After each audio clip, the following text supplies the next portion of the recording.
I'm new to all this, so be easy on me.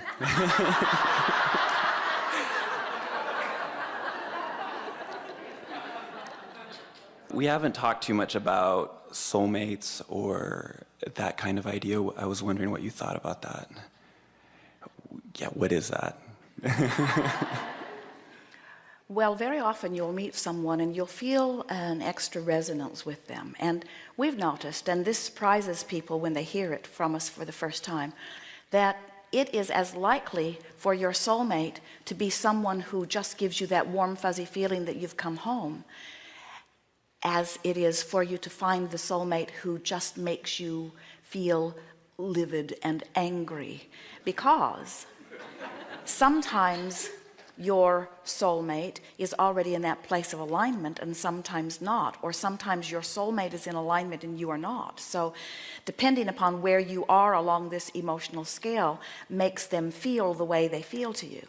And the reason we want you to hear that is that when you really want something, when you're not a vibrational match to it, it feels worse. In other words, a car that's going 100 miles an hour and hits a tree is a bigger problem than a car that goes 5 miles an hour and hits a tree.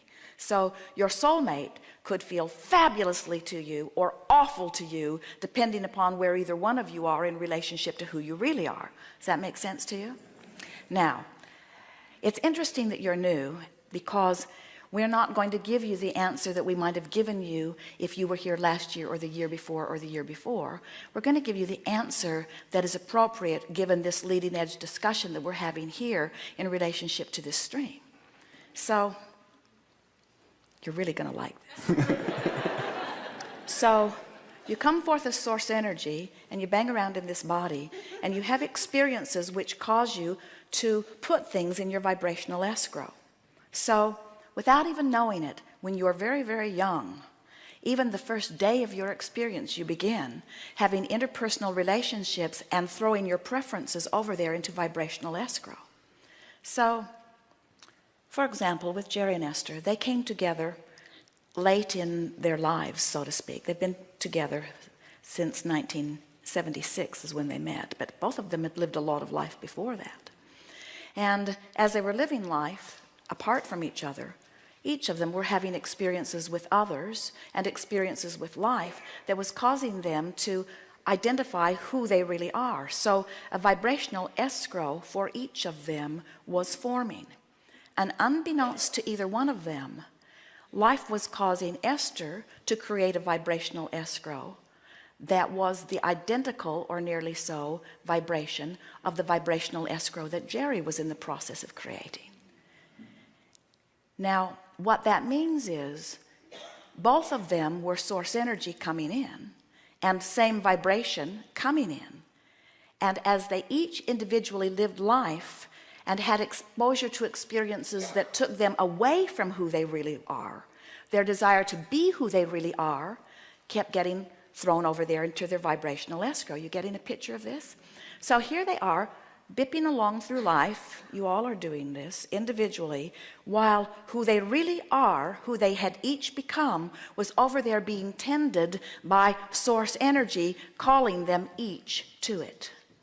And as through different chains of events, each of them began to individually listen and follow their bliss, they ended up in the same place. And when they saw each other, they said, "Hello, do I know you? You feel very familiar. I never want to be away from you again." You see? So think about what a soulmate really is. It's you coming into alignment with that which you are calling soul. It's you coming into alignment with who you really are. And in the religious sense, it is certainly spiritual, soulmate. But in the secular sense, in terms of relationships, isn't it logical that the person, the lover that you are seeing as your soulmate, is someone who must be vibrationally compatible with that which is the heart of you, with that which you have become? So we want you to understand the only thing that is necessary for any of you to find your soulmate is for you to first mate with your own soul. In other words, you've got to close that gap.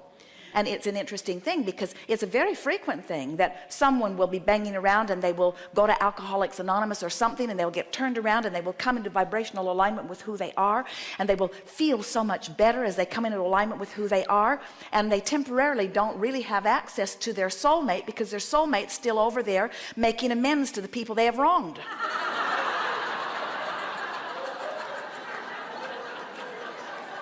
In other words, you can't come into vibrational alignment with someone who's on a different vibrational frequency. And that's why we say sometimes your soulmates feel like the best thing that's ever happened to you, and sometimes they feel like the worst thing that's ever happened to you, depending upon where either one of you are in relationship to who you really are. For a new person, you really ask a leading edge question. Thank you. Did you get it? Yeah. Something more?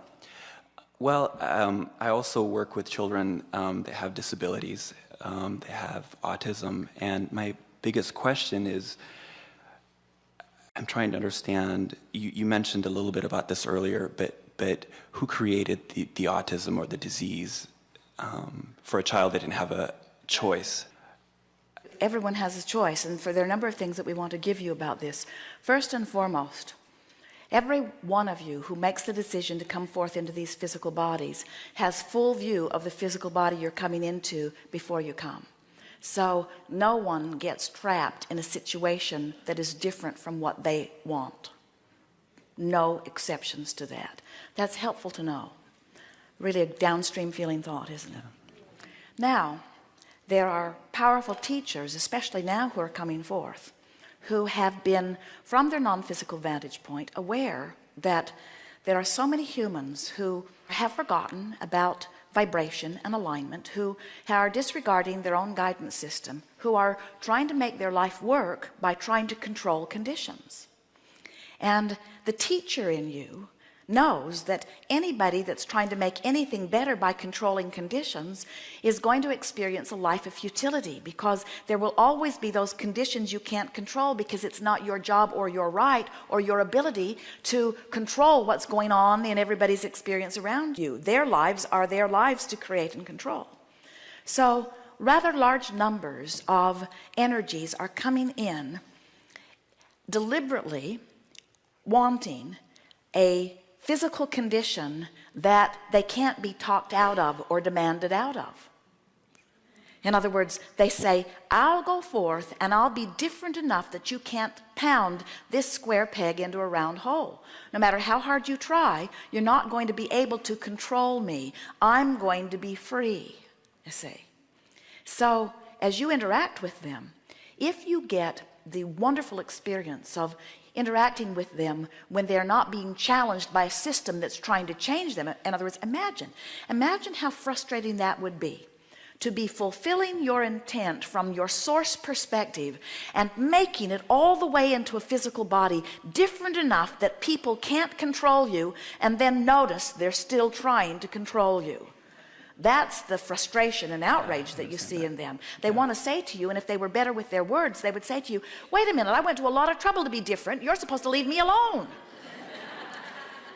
And those that are in an environment where somebody's not now trying very hard to make them normal, you called it a disability, they would call it an advantage. In other words, from source perspective, it would go something like, I've decided that I'm going to take the powerful being that I am, and I'm going to go forth into a physical experience, and I'm going to be different enough that you can't control me, which means I'm going to be one of the few people on the planet that you'll ever meet that knows that I am free, because I choose freedom over your approval of me.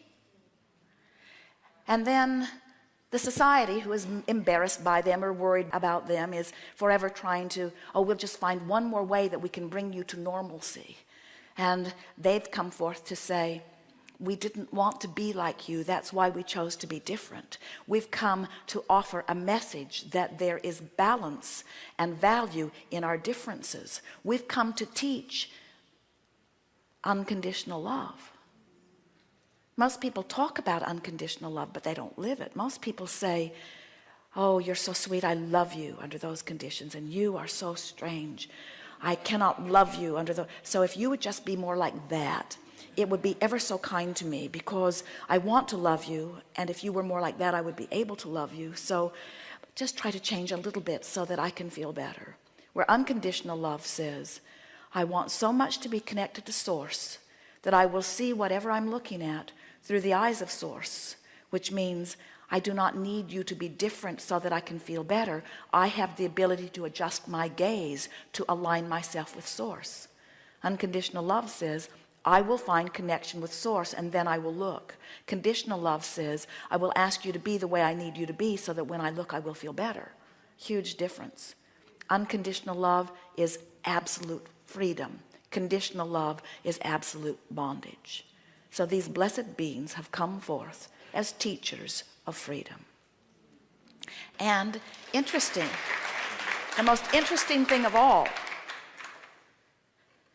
they feel free even when you try to control them. It's such an interesting thing. So the autistic child feels free and isn't worried about anything. Have you noticed? Exactly. And the people that are trying to get them to be different so that they can feel better are in absolute bondage. Right. And the child says, I don't know what your problem is. And the teacher or parent says, you're the problem. And the child says, you kind of need to get over that because I can't change. If you're going to interact with me, you've got to discover unconditional love. And when you do, you'll be free like me. And then maybe so many of us won't have to come forth autistically in order to teach this to you. They're having a very good time. Yeah. Watch them up close and feel the joy of their being. And tell them, you need not change a hair for me. Bless you. That's right. Thank you.